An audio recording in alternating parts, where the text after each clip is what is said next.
guys বৰ্তমান আমাৰ shooting চলি আছে দেখুৱাই আছোঁ আপোনালোকক কি খবৰ শ্বুটিং শ্বুটিং লৈ আছে সিহঁতৰ মানে শ্বট লৈ আছে সিহঁতে বনশ্ৰী আৰু গুণৰ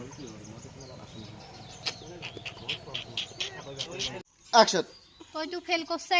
মই আজি পা তোৰ লগত নাখো হা নাখা হা এই ভালে ভালে আতৰ হো শিলগুটি যদি মূৰত মাৰবা নাগে মাথা ফাটাই দিম বুলি কৈছো কি কথা আগৰ দিনত তাই ইটা কথাই মই ফেল কৰিলো কাৰণে মূৰত থাকবাই নৰে তাই এই ৰচুন বনশ্ৰীতে পচিনি নিদি দুখ কৰি থাকবা নালগে দে কিয়া দুখ নকৰিম এই পৰীক্ষা আগত একেলগে কিমান ঘূৰো তই ক নপঢ়ো শেষত মইহে পঢ়া নাছিলো তই পঢ়ি পেলাই পাছ কৰিলি আৰে ভাই মই পঢ়াই নাই ভাই সেইটোৱে তো ডাইলগ ইটাও দিছা তই নপঢ়িলিয়ে যদি কেনেকে পাছ কৰিলিয়ে তই জীয়াকে নাচি আছে আৰু এইটো আমাৰ টোপু মাৰে ক'ত গৈছি